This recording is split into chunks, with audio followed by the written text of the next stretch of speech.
वह पुरुषा पुराण तुमस्य विश्वस्य परम निधानम वेत्तासि वेद्यम च परम च धाम त्वया ततम विश्वमनंत रूप वायु यमः अग्निवर्णा शशांकः प्रजापतिस्त्वं प्रपितामहस्य नमो नमस्तेस्तु सहस्त्रकृत्वा पुनश्च भूयोऽपि नमो नमस्ते। वसुदेवसुतं देवं कंसचाणूरमर्दनं देवकी परमानंदम श्रीकृष्णं वंदे जगद्गुरुं कृष्णं वंदे जगद्गुरुं। कृष्णाय वासुदेवाय हरे परमात्मने प्रणत क्लेश नाशाय गोविंदाय नमो नमः गोविंदाय नमो नमः। हम सभी आज पुनः भगवत गीता के इस विशेष ज्ञान सत्र में उपस्थित हो करके भगवत गीता ज्ञान की चर्चा को आरंभ कर रहे हैं और हम सबकी उपस्थिति ये बताती है कि हम सभी भगवत गीता ज्ञान को ग्रहण करने वाले हैं, एक जिज्ञासु के रूप में उपस्थित हैं। और इसमें भगवान श्री गोविंद की जो कृपा है, उनकी जो दया है और उनकी जो प्रेरणा है वो विशेष रूप से है। भगवान वास्तविक रूप से अपना जो कार्य है वह किसी माध्यम से करवाते हैं। उसे निमित्त कहते हैं कि निमित्त मात्र हो जाओ। किसी भी कार्य को श्री भगवान इस पृथ्वी लोक में या समग्र ब्रह्मांड में जितने भी लोग हैं, उन सभी लोकों में जिन कार्यों का संपादन होता है वह भगवान श्री हरि की कृपा से ही होता है। प्रेरणा देते हैं वो, और प्रेरणा देकर के स्वयं भी समय से उपस्थित रहते हैं। ये विशेष बात इसमें यह है कि प्रेरणा भी उनकी है और उनकी उपस्थिति भी है, क्योंकि उनकी उपस्थिति के बिना ये कार्य जो चल रहा है यह असंभव है। इसलिए हम सभी उन परम कृपालु परम दयालु भगवान श्री कृष्ण की शरण में चल के उनको प्रणाम करते हैं और इस ज्ञान सत्र का शुभारंभ करते हैं। हम सभी ने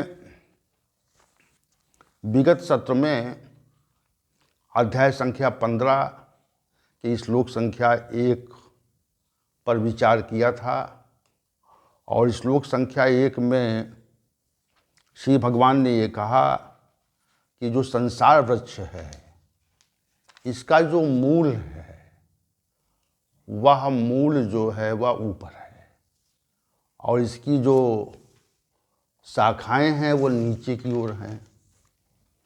और ये जो संसार वृक्ष है ये अस्थिर है, मतलब परिवर्तनशील है। और दूसरी बात ये अविनाशी है, और वेद इसके पत्ते कहे गए हैं। तथा इस तथ्य को जो जान जाता है वह वेदवित हो जाता है, वेदवेत्ता हो जाता है। तो संपूर्ण भाग पर तो चर्चा हो गई थी। अब जो चर्चा अवशेष रह गई थी, यस्तम वेद स वेदवित, उत्तरार्ध अंश के इन पदों पर चर्चा अवशेष रह गई थी। यस्तम वेद स वेदवित, तो इसको जान जाता है वह वेदवित हो जाता है, क्योंकि श्री भगवान वेदवित हैं। श्री भगवान वेदों के वास्तविक अभिप्राय को और उसके समग्र ज्ञान को जानने वाले हैं। तो श्री भगवान ने अपने लिए वेदवित पद का प्रयोग किया। अब यहाँ पर जो वेदवित पद है कि वह वेदवित हो जाता है, वेदों के अभिप्राय को जान जाता है। वेदों का जो सार तत्व है, वेदों का जो ज्ञान है, उसका उसे बोध हो जाता है। ये विशेष बात श्री भगवान ने इस तथ्य में कही है। अब इसके यस्तम वेद स वेदवित के अतिरिक्त जो इस श्लोक का जो अंश है उस पे विचार करें पहले हम, क्योंकि उसकी व्याख्या हो चुकी है। तो ये जो यस्तम वेदवित सा यस्तम वेद स वेदवित, वह वेदवित हो जाता है। इसको ये जो श्री भगवान का कथन है ये शेष श्लोक के शेष अंश से प्रभावित है। कौन वेदवित हो जाता है? वेदवित वो हो जाता है जो ये जान जाता है कि इस संसार वृक्ष का जो मूल है वह ऊपर है। पहली बात, जो व्यक्ति ये जान जाता है, जो साधक ये जान जाता है कि संसार वृक्ष का जो मूल है वह ऊपर परम धाम में है, एक बात। दूसरी बात, वो ये जान जाता है कि इस संसार वृक्ष की जो शाखाएं हैं वह नीचे की ओर हैं, ये जान जाता है। तीसरी बात, वो ये जान जाता है कि ये संसार वृक्ष जो है स्थिर स्वभाव वाला नहीं है। और चौथी बात ये जान जाता है कि यह जो संसार वृक्ष है यह अव्यय है, ये समाप्त होने वाला नहीं है। और पांचवी भी बात जान जाता है कि छंदांश यस्य प्राणानि, इसके जो संसार वृक्ष के जो पत्ते हैं वह वेद है। ये 5 बातें जाननी हैं। जो व्यक्ति इसका जान लेता है, जानना और उसका अनुभव करना, यहाँ पे दोनों बातें हैं। जानना ही पर्याप्त नहीं है, उसका अनुभव करना पर्याप्त बात है। यहाँ पे जो पूर्णता यहाँ पर है इसी बात को लेकर के है कि हमको उसका अनुभव होना चाहिए। देखिए, पहली बात यह है कि हम किसी तथ्य को जान जाते हैं तो जानना भी अनुभव का जो प्राथमिक साधन है, प्राथमिक आधार जो है वह किसी तथ्य को जानना है। अगर किसी तथ्य को जान नहीं पाएंगे हम तो अनुभव की बात उसके बाद में आती है। तो जानने वाली बात पहले यहाँ पे है। यहाँ पर जो बात है वो जानने वाली विशेष रूप से है कि यस्तम वेद स वेदवित, वो वेदवित हो जाता है। तो जानना इसमें क्या है? देखिए, हम सभी इस संसार में प्रकट होते हैं। हमारा जन्म हुआ तो जन्म होने के उपरांत हमारा जो प्रकटीकरण है, हमारा जो प्रादुर्भाव है, हमारी जो उपस्थिति है इस संसार में प्रतीत होती है। और जैसे जैसे समय बीतता है वैसे वैसे हम इस संसार से विलुप्त होने की ओर बढ़ते हैं। जैसे हमारी कुल आयु 80 वर्ष है, तो 80 वर्ष की कुल आयु में हमने मान लिया कि 50 वर्ष हमने अपनी आयु के समाप्त कर दिए,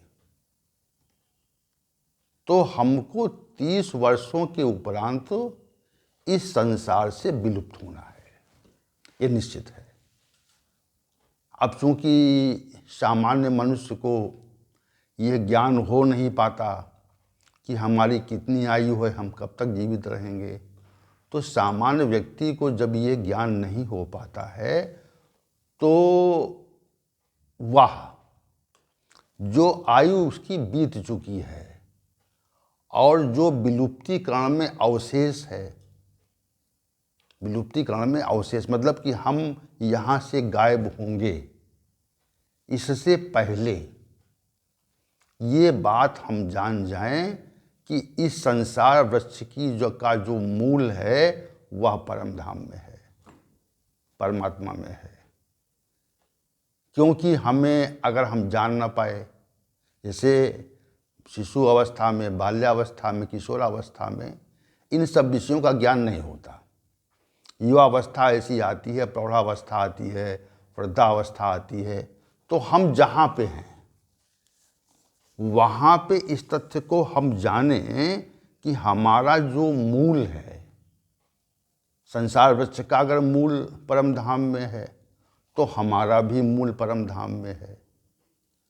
तो परम धाम को प्राप्त कर लेना, जहाँ पर श्री भगवान का निवास है, उस परम धाम को प्राप्त कर लेना ही इस जीवन का उद्देश्य है। ये बात हमें जाननी चाहिए। क्यों?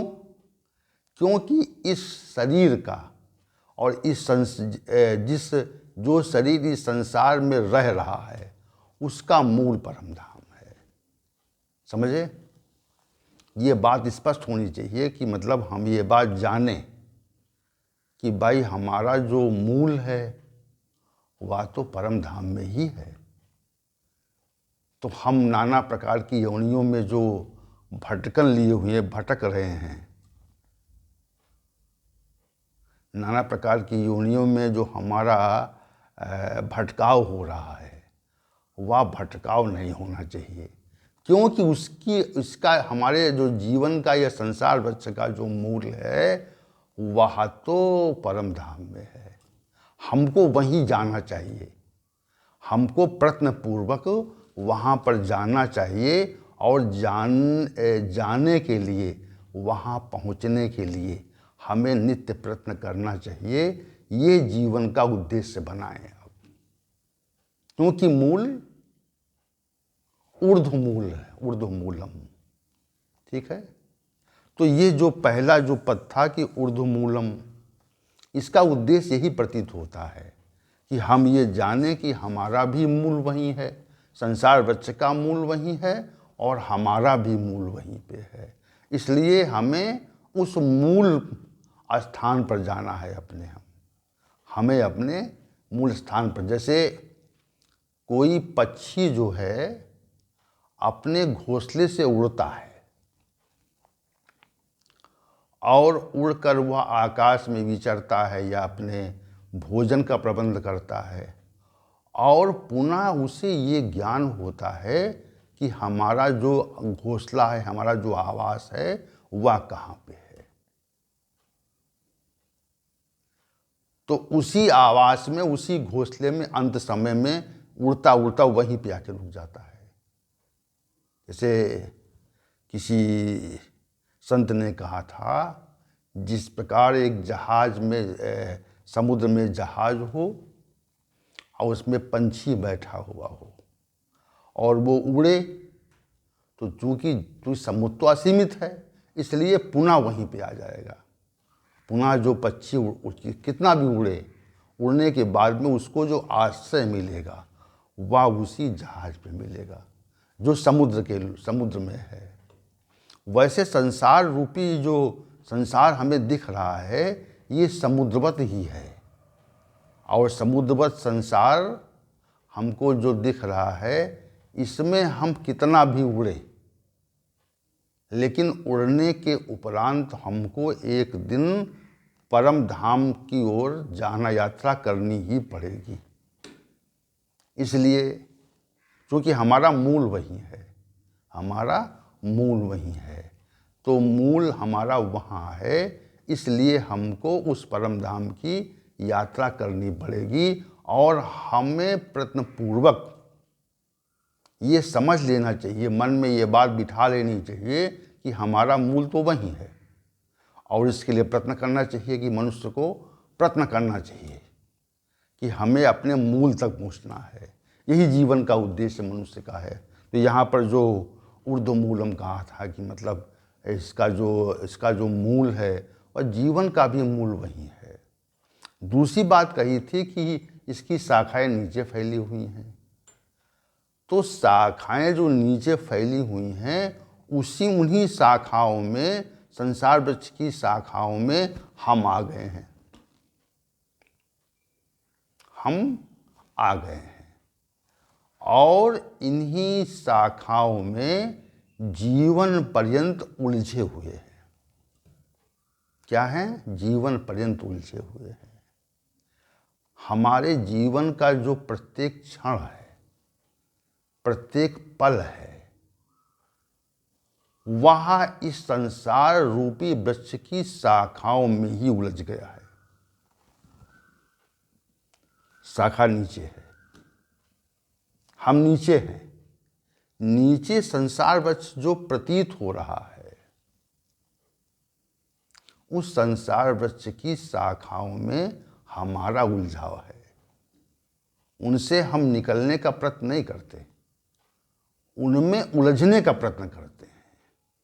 इस संसार में उस संसार की वस्तुओं को प्राप्त करने के लिए प्रयत्नशील होते हैं, और संसार में जो कुछ भी वस्तु है, स्थिति है, विषय भोग हैं, इनमें अपने इस जीवन का जो अमूल्य समय है, इनमें हम नष्ट कर देते हैं।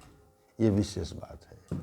तो चूँकि शाखा नीचे है और उसी शाखा में हम उलझे हुए हैं, तो हमें अपने को इस उलझाव से अलग करना है, हटाना है अपने को, और अपनी मूल तक जाना है।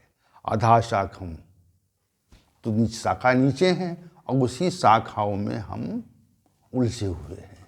तीसरी बात श्री भगवान ने कही, अश्वत्थम। ये संसार वृक्ष निरंतर परिवर्तनशील है, परिवर्तन होता है।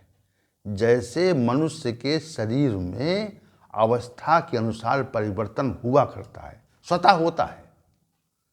मनुष्य के शरीर में जो परिवर्तन स्वतः हुआ करता है, उसको हमें करना नहीं पड़ता।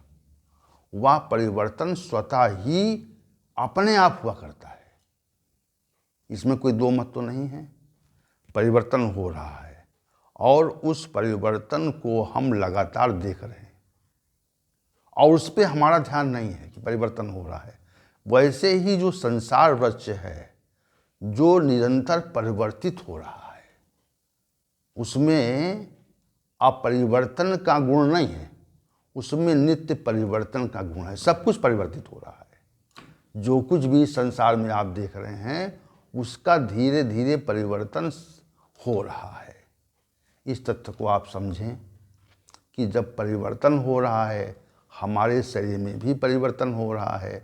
हम धीरे धीरे शिशु अवस्था से बाल्यावस्था, बाल्यावस्था से किशोरावस्था, किशोरावस्था से युवावस्था, युवावस्था से वृद्धावस्था, और वृद्धावस्था से मृत्यु की ओर बढ़ रहे हैं। तो परिवर्तन है। तो हम परिवर्तन को समझकर, जब तक परिवर्तन की पराकाष्ठा मृत्यु ना आए, उससे पहले ही हमको उस परम धाम को जान करके उसकी पात्रता को प्राप्त कर लेना है। यह अश्वत्थम पद से है। श्री भगवान ने आगे कहा कि प्राहु अव्ययम, संसार वृक्ष अविनाशी है, यह अव्यय नहीं होता। हम जीवन पर्यंत वस्तुओं को प्राप्त करने का प्रयत्न करते हैं, भोगों को प्राप्त करने का प्रयत्न करते हैं, स्थितियों को प्राप्त करने का प्रयत्न करते हैं। तो हमारा जितना भी प्रयत्न है, वह उन वस्तुओं के लिए है जो अविनाशी नहीं है। संसार वैसे तो अविनाशी है, इसका व्यय नहीं होता, और हम व्यय होने वाली वस्तुओं में फंसे हुए हैं। जैसे कोई वस्तु है जिससे धन है, तो धन समय के साथ समाप्त होगा, व्यय होगा उसका। और कोई पद है, कोई स्थिति है, ऐश्वर्य है, प्रतिष्ठा है, तो ये भी समय के साथ समाप्त होती हैं। तीसरी बात, जो विषय भोग हैं, वह भी अस्थिर स्वभाव वाले हैं, वो भी अविनाशी नहीं हैं, क्षणिक हैं। तो उनमें हमारा उलझाव है। हमें संसार वृक्ष जो अविनाशी है, उसको देख करके ये समझना चाहिए कि हमारा जो वास्तविक स्वरूप है, वह भी अविनाशी है। तो उस अविनाशी स्वरूप को हमें जानना है। जान करके उस अविनाशी स्वरूप को अगर हम जान जाते हैं, तो आप ये समझिए कि निश्चित रूप से हमारा कल्याण हो जाएगा। अगर संसार वृक्ष अविनाशी है जो व्यय नहीं होता, वैसे ही जो इस संसार इस शरीर में जो जीवात्मा नामक तत्व है, जीव है जो, वह भी अविनाशी है। तो उस जीव को जानना हमारा उद्देश्य है। संसार को जानना उद्देश्य नहीं है, लेकिन हम संसार को जानने का प्रयत्न करते हैं, संसार में रमते हैं, संसार की वस्तुओं से संपर्क रखते हैं, उनसे हमारा प्रयास रहता है कि संपर्क संसर्ग हो जाए। लेकिन वास्तविक जो तथ्य है वह इस जो अविनाशी जीवात्मा है, इसको जानने से संबंधित है। तो अविनाशी जीवात्मा को अगर जान जाएंगे हम, तो हम आगे की स्थिति को प्राप्त करने में सक्षम हो सकेंगे। तो यहाँ पर अव्यय पद प्रयुक्त हुआ, छंदांश यस्य प्राणान, ये विशेष बात है। वेद इसके पत्ते कहे गए हैं। देखो, वेदों के संदर्भ में कल भी चर्चा हुई थी कि वह षष्ठी की याद में रहते हैं, अंत में रहते हैं, और नित्य हैं, शाश्वत हैं, और स्वतः प्रमाण हैं, अपौरुषेय हैं, और उनका कभी प्रकटीकरण नहीं होता, वह सदैव प्रकट रहते हैं। तो इस संसार में जब इस संसार का जो परिवर्तन है, इस संसार का जो संचालन है, वह समग्रता वेदों के विषयों के आधार पर ही होता है। वेदों के विषयों के आधार पर ही होता है। वेदों के जो भी विषय हों, क्योंकि वेदों के असंख्य विषय हैं, 3 प्रमुख हैं, कर्म, उपासना और ज्ञान। तो कर्म, उपासना और ज्ञान, इन तीनों तथ्यों का ज्ञान मनुष्य को होना चाहिए। क्या होना चाहिए? कर्म, उपासना, वेदों का जो अभिप्राय है, जो उसका सार तत्व है, तो उस सार तत्व के बारे में हमें ज्ञान होना चाहिए। जैसे वर्तमान समय में तो वेदों के संदर्भ में न तो कोई चर्चा कर रहा है, न उसके ज्ञान को जानने का प्रयत्न कर रहा है, और न ही उसकी शिक्षा दीक्षा हो रही है। तो शिक्षा नहीं हो रही उसकी, तो इसलिए वेदों को ज्ञान का यहाँ पे विलुप्तीकरण सा हो रहा है। यदि विलुप्त होते नहीं वो, जैसे कोई वस्तु विलुप्त नहीं होती, लेकिन वो प्रचलन में तो नहीं है। इसलिए श्री भगवान कहते हैं कि छंदास यस्य प्राणानि, इसके वेद, इसके पत्ते कहे गए। ये संसार रूपी वृक्ष है, इसके पत्ते वेद कहे गए हैं। इसलिए हमें वेदों को जानना चाहिए। हमारा जो ज्ञान है, हमारा जो मूलभूत ज्ञान का जो आधार है, वह वेद ही होनी चाहिए, और जो शिक्षा है वह वेद परक होनी चाहिए। ऐसा प्रयास हमें करना चाहिए। यस्तम वेद सवेतवित्। अब श्री भगवान ने ये कहा कि जो इन 5 तथ्यों को जान जाता है, वह वास्तविक रूप से वेदवित हो जाता है।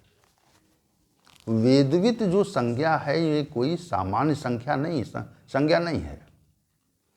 कोई मनुष्य वेदों का अध्ययन कर ले तो वेदों के विषय का पारंगत विद्वान तो हो जाता है, लेकिन पारंगत विद्वान की ओर श्री भगवान की दृष्टि नहीं है। उनकी दृष्टि में वह वेदवित है जो संसार की वास्तविकता का जिसे बोध होता है। कौन वेदवित है?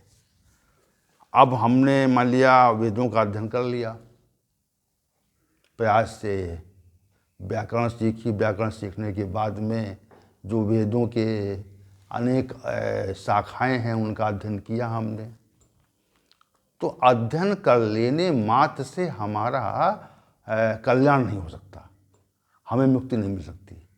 हमें मुक्ति तब मिलेगी जब इस संसार रूपी वृक्ष को हम जान जाएंगे, समझ जाएंगे, और ये जो संसार रूपी वृक्ष की शाखाएं फैली हुई हैं, इन शाखाओं में हम उलझेंगे नहीं। शाखाएं फैली हुई हैं, हमारा क्या कार्य रहता है, हमारा क्या प्रयास रहता है क्या चेष्टा रहती है कि इनमें हम उलझते हैं, तो उलझाव नहीं होना चाहिए। और जब तक उलझाव है तब तक मनुष्य वेदवित नहीं हो सकता। वेदों का एक अभिप्राय है, देखिए वेदों का एक ही उद्देश्य है कि मनुष्य को परमात्मा का आभास हो जाए, परमात्म तत्व का आभास मनुष्य को हो जाए। ये वेदों का निश्चित अभिप्राय है, समझिए आप, ये वेदों का निश्चित अभिप्राय है कि मनुष्य को परमात्मा की अनुभूति हो। उपनिषदों का भी अभिप्राय यही है, वेदांत का भी अभिप्राय यही है। क्योंकि उपनिषद जो है वेदांत के स्वरूप में है, तो जो इसका जो प्रमुख तथ्य वेदों का है, वेदों का जो आत्यंतिक जो उद्देश्य है वह यही है कि मनुष्य को परमात्मा की अनुभूति हो। कर्म और उपासना से ज्ञान श्रेष्ठ है, जो वेदांत के रूप में है, जो उपनिषदों के रूप में है। तो यहाँ पर जो श्री भगवान कहते हैं कि हमको वेदवित होना है। वेदवित होना है मतलब कि हमें वेदों के अभिप्राय परमात्म तत्व की अनुभूति को समझ करके उसका आभास करना है। अगर हम न कर पाए जीवन में, तो चूंकि मनुष्य जीवन में ही साधन की प्रमुखता है, साधन करने का जो अधिकार है वह मनुष्य को केवल इस मनुष्य देह में ही मिला हुआ है। यह जो ज्ञान है ये पशुओं के लिए नहीं है, ये अन्य तृतीय योनियों के लिए नहीं है, ये केवल मनुष्य ही समझ सकता है इस ज्ञान को। ये बात है, इस ज्ञान को केवल मनुष्य ही समझ सकता है। इसलिए श्री भगवान यहाँ पर कह रहे हैं यस्तम वेद स वेदवित्, जो संसार रूपी वृक्ष की जो मूल है वह ऊपर है, इसकी शाखाएं नीचे की ओर हैं। संसार रूपी वृक्ष परिवर्तनशील है, संसार रूपी वृक्ष जो है अव्यय है, और इसके ये वेद इसके पत्ते हैं। ये 5 तथ्यों को जो जान जाता है और उसका अनुभव कर लेता है।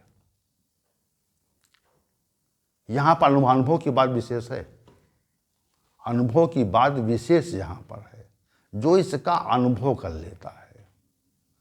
तो यस्तम वेद स वेदवित्, वह वेदवित हो जाता है, वेदों के अभिप्राय को जान जाता है। वेदों का एक ही अभिप्राय है जो प्रमुख है। गौड़ अभिप्राय यह है कि मनुष्य अपना जीवन जो है वह संयमित रूप से व्यतीत करे, और